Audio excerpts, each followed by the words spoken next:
La présence de Jésus dans notre monde est une bonne nouvelle, non seulement parce qu'il va donner sa vie pour porter les péchés de ceux qui croiront en lui, mais aussi parce qu'il va renverser complètement les standards de ce monde. Par ses enseignements, Jésus a un côté radical, un côté révolutionnaire, et c'est ce qu'on va voir par rapport au thème du pardon.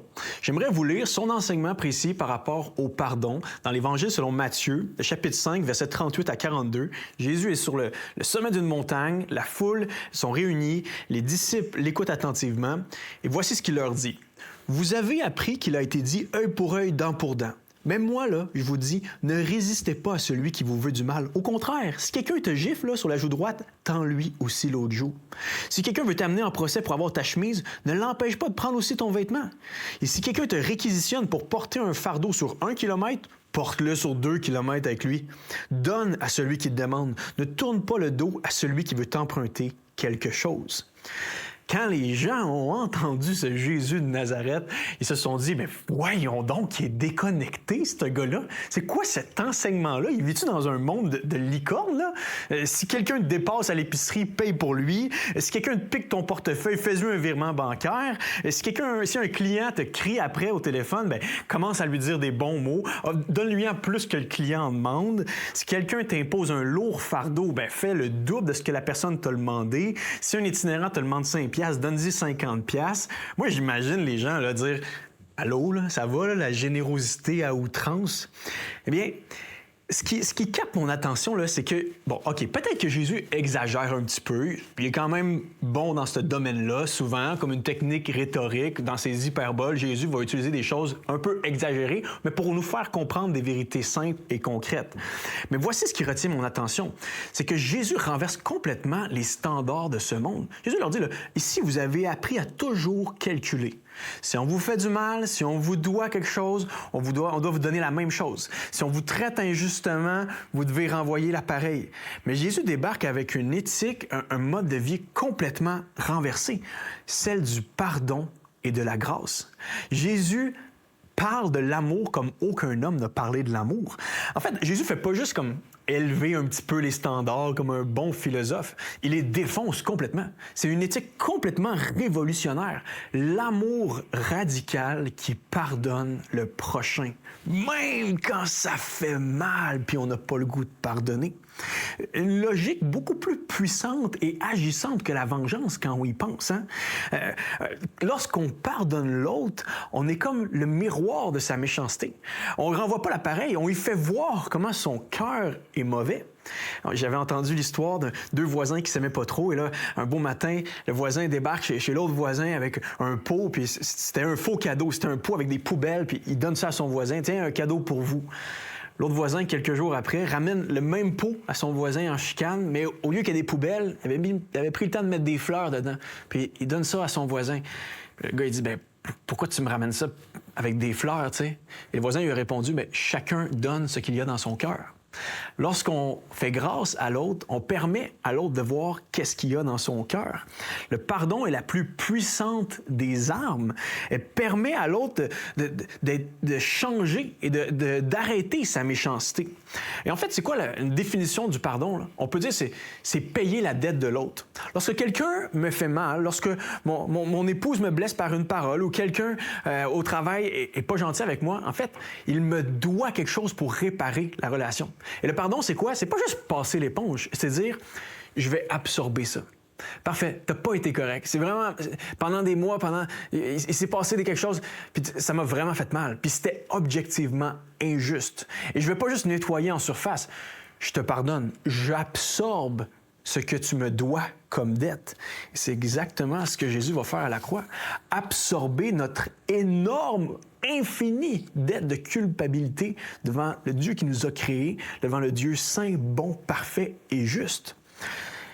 Pourquoi Jésus est capable d'enseigner un pardon si radical? Parce qu'il va lui-même le mettre à exécution à la fin de sa vie, et même tout au long de sa vie.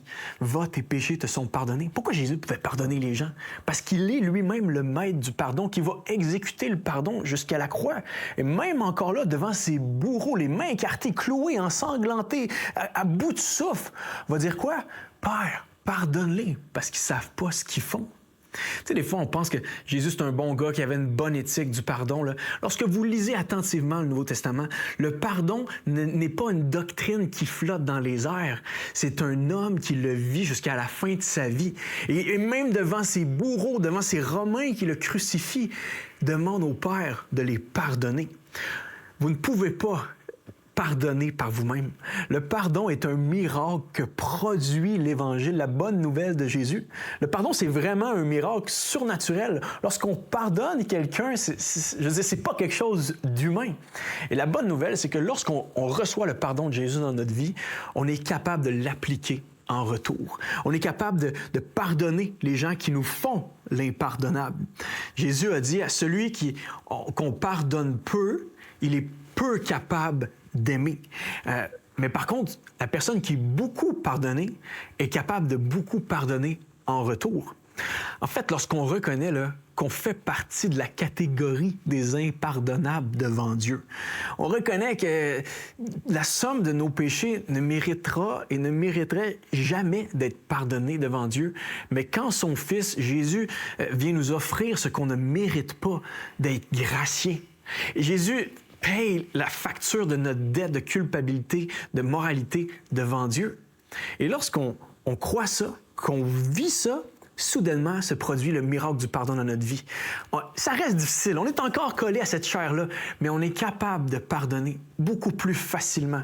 Et même des choses qui sont graves, qui sont laides, qui nous sont arrivées, on est capable d'offrir ce pardon-là. Ça change une vie, même un couple. Je parie que ce remède-là du pardon est vraiment le remède clé pour qu'un couple dure plusieurs années.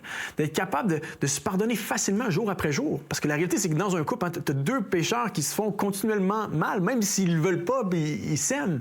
Mais lorsqu'on arrive par la force et la puissance que produit le pardon de Dieu dans nos vies à pardonner l'autre, ça change. Ça change notre manière d'être. Et lorsque nos collègues au travail, lorsque nos voisins, lorsque nos amis nous en lancent des petites vites, se moquent de nous, nous humilient, on a le goût de se venger. Mais ce qui sort de notre cœur, c'est le pardon de Jésus. Hey, le Dieu de l'univers m'a pardonné, m'a aimé. Je suis qui, moi, pour retenir l'offense de l'autre? Je suis qui pour pas lui offrir le même pardon? Et l'Église, c'est quoi? C'est le peuple des pardonnés qui pardonne.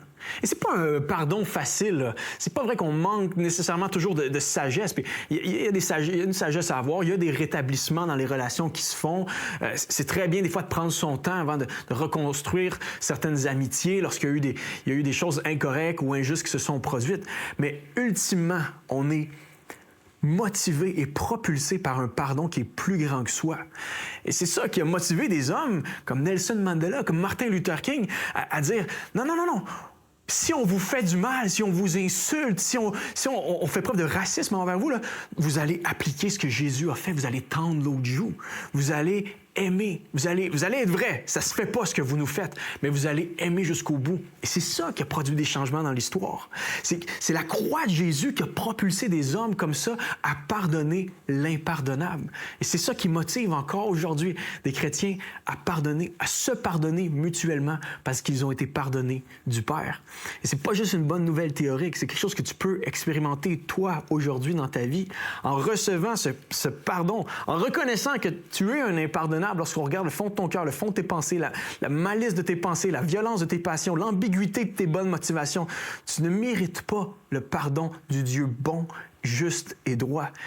Mais l'amour t'offre ce que tu ne mérites pas. À la croix, Jésus t'offre un pardon incommensurable afin que tu puisses le recevoir et le vivre ensuite. Et ça, c'est formidable. Et je t'invite à accepter, recevoir ce pardon dans ta vie. Vous avez des questions ou des commentaires sur ce que vous venez d'entendre? Contactez-nous par téléphone ou réagissez sur les médias sociaux.